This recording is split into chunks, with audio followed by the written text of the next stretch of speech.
Japan के शुमाली मशरकी साहिल पर Fukushima प्रेफेक्चर के ओकुमा कस्बे में वाक़िए फुकुशिमा डाइची जोहेरी पावर प्लांट 11 मार्च 2011 को एक जबरदस्त सुनामी के जिद में आ गया था, जिससे एक खतरनाक एटमी पिघलाव और बड़े पैमाने पर इनखिला हुआ था। इस खौफनाक लम्हे का असर अब भी महसूस किया जा रहा है। जोहेरी वाक़े ने बड़े पैमाने पर इनखिला, प्लांट के इर्द गिर्द एक वसी अखराज जोन का कयाम, इब्तिदाई धमाके और इसके नतीजे में ताबकारी की नुमाइश की वजह से कई अस्पतालों में दाखिल होना और ट्रिलियन येन की लागत से सफाई के ऑपरेशन को मुतहर्रिक किया। फुकुशिमा हादसा 1986 में यूक्रेन के चेर्नोबिल न्यूक्लियर प्लांट में पिघलने के बाद से बदतरीन जोहरी हादसा था। आज मैं आपको फुकुशिमा के बारे में कुछ हैरानकुन हकाइक बताऊंगा। फैक्ट नंबर 1, तबाही का आगाज जलजले से हुआ। 11 मार्च 2011 को मकामी वक्त के मुताबिक दोपहर 2:46 पर 9.0 मेगावाट का अजीम मशरकी जापान का जलजला, जिसे 2011 के तोहोको जलजले के नाम से भी जाना जाता है, Fukushima Daiichi nuclear power plant के शुमाल में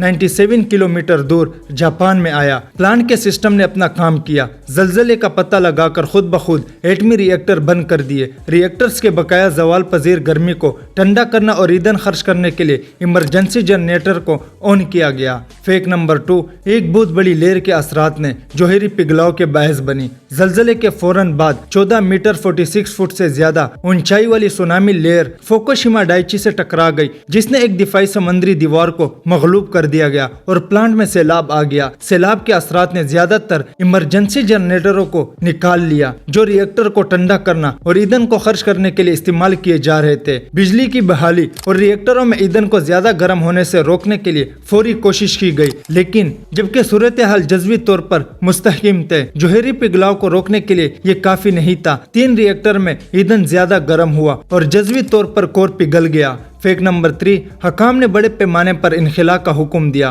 फुकुशिमा के 6 यूनिटों में से 3 में जोहरी रिएक्टरों में ज्यादा गर्म ईंधन पिघलने की वजह से 3 गुना पिघलाव पैदा हुआ और ताबकारी मवाद फिजा और समंदर में रसने लगा। हकाम की तरफ से पावर प्लांट के इर्द गिर्द 20 किलोमीटर के दायरे के साथ हंगामी इनखिला का हुक्म फौरी तौर पर जारी कर दिया गया। मजमूई तौर पर 1,09,000 लोगों को अपने घर छोड़ने का हुक्म दिया गया। मजीद 45,000 ने करीबी इलाकों को खाली करने का इंतखाब भी किया। फैक्ट नंबर 4, सुनामी ने हजारों जानें ली। तोहोको के जलजले और सुनामी ने जापान के शुमाली मशरकी साहिल के बड़े हिस्सों को तबाह कर दिया, जिससे तकरीबन 20,000 अफराद हलाक हुए और इसकी वजह से $235 बिलियन का इक्तिसादी नुकसान हुआ, जो इसे तारीख के सबसे महंगी कुदरती आफत बना। इसे अक्सर महज 3 दियारा कहा जाता है। यह 11 मार्च 2011 को हुआ। फैक्ट नंबर 5, ताबकारी से मुतालिक सेहत के किसी मनफी असरात की दस्तावेज नहीं की गई। काबिल फेम तौर पर कोई भी ताबकार रसा और सेहत के खदशात को जन्म देगा, लेकिन मुतअद्दिद ज़राए ने दावा किया है कि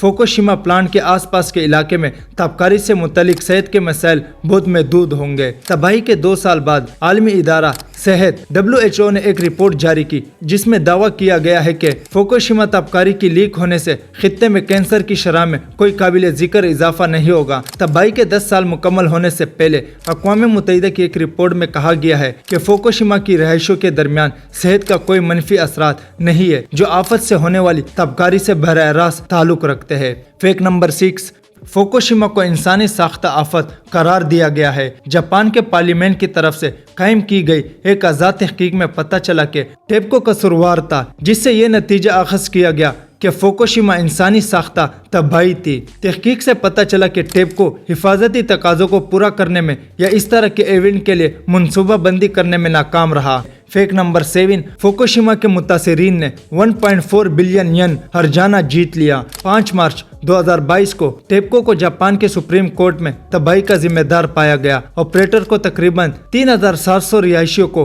1.4 बिलियन येन अदा करने का हुक्म दिया गया था, जिनकी जिंदगियां जोहरी तबाही से बहुत मुतासिर हुई थी। टेप्को के खिलाफ 1 दिहाई के नाकाम कानूनी कार्रवाइयों के बाद 3 तबकाती कार्रवाइयों के मुकदमात के नतीजा खास तौर पर अहम है, क्योंकि ये पहली बार है कि यूटिलिटी कंपनी को इस आफत के लिए जिम्मेदार पाया गया। ये वीडियो अच्छी लगी तो लाइक करें एंड सब्सक्राइब करें। Thank you.